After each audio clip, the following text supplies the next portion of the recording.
Selama menyusui, tidak sedikit nih moms yang mulai sering merasakan linu-linu pada badannya jadi gampang lelah, potensi osteoporosis, dan masih banyak lagi lainnya. Perlu diketahui terlebih dahulu ya moms, ketika usia sudah memasuki akhir pubertas, yaitu sekitar 18-19 tahun, puncak penulangan sudah mencapai 95%, yang akan terus berlanjut dan akan berhenti di usia 30 tahun. Apalagi berdasarkan data Badan Kesehatan Dunia, 32,3% perempuan di Indonesia mengalami osteoporosis. Kondisi ini juga lebih berisiko terjadi ketika moms sedang hamil dan menyusui. Karena rata-rata ibu menyusui kehilangan 3-7% dari masa tulangnya selama menyusui. Hal itu terjadi karena kalsium ibu menyusui di dalam tulang dan gigi diambil untuk memenuhi kebutuhan kalsium bayi yang sangat besar. Mengingat begitu pesatnya pertumbuhan tulang bayi. Terus gimana ya caranya untuk mencegah osteoporosis tapi tetap bisa maksimal kasih ASI buat anak?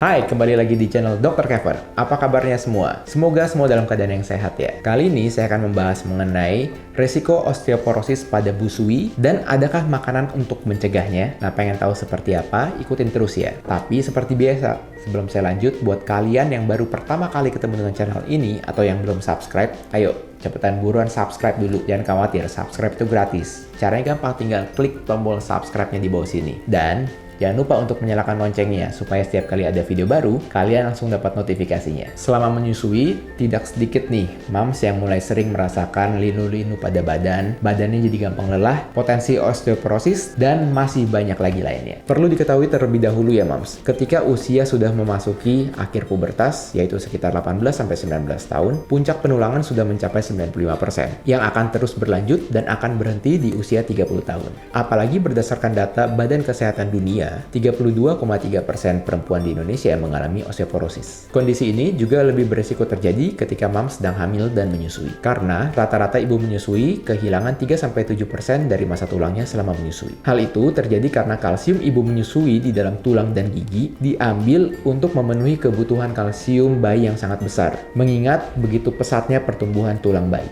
Terus gimana ya caranya untuk mencegah osteoporosis tapi tetap bisa maksimal kasih ASI buat anak? Sebelumnya kita harus sepakat dulu nih moms, bahwa ASI itu nutrisi terbaik untuk seorang anak, terutama di 6 bulan pertama kehidupan mereka. Karena bagi bayi, ASI itu makanan utama mereka, jadi penting banget untuk pertumbuhannya setiap hari. Apalagi moms ngerasain sendiri kan, tiap hari anak kita tuh selalu tumbuh dan berkembang terus. Nah, jangan sampai deh nutrisi buat anak jadi kurang, karena akan berpengaruh untuk tumbuh kembangnya. Gak mau dong ya, si kecil jadi terhambat pertumbuhannya. Jadi, potensi osteoporosis pada bumil dan busui seringkali terjadi karena kurangnya kalsium. Jadi, konsumsi kalsiumnya wajib ditingkatkan. Selama hamil, kebutuhan kalsium harian yang diperlukan sekitar 1000-1300 mg.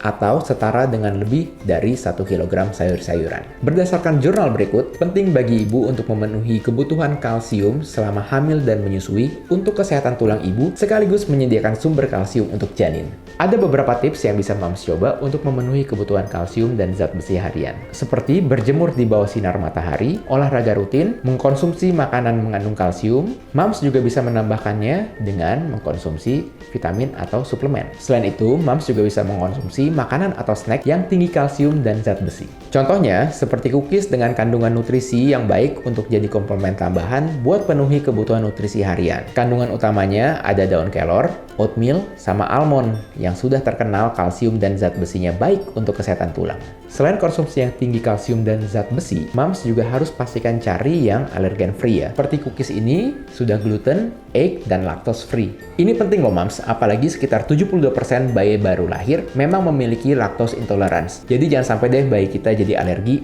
terus diare, pasti jadi rewel, dan berat badannya terhambat. Yang terakhir, saat memilih snack atau cemilan seperti ini, juga wajib hati-hati ya moms. Jangan lupa cek nutrition facts-nya. Jangan sampai yang tinggi ternyata cuma gula. Yang ada justru moms risiko terkena diabetes nanti. Pilih yang less sugar dan gulanya natural, seperti dari stevia. Jadi lebih aman deh moms dan si kecil. Itu dia beberapa tips dari saya supaya moms tetap semangat mengasihi dan terhindar dari osteoporosis. Yang terpenting kita cukupi kebutuhan kalsium dan zat besi hariannya agar ASI tetap lancar dan berkualitas. Semangat dan selamat mengasihi baby sampai 2 tahun ya moms. Oke, sekian dulu konten Dr. Kevin kali ini. Jangan lupa untuk dukung terus channel ini dengan cara klik tombol like, komen, subscribe, serta share video ini ke semua sosial media kamu supaya video ini dapat tersebar luas dan bermanfaat. Saya Dr. Kevin, until tomorrow and stay healthy.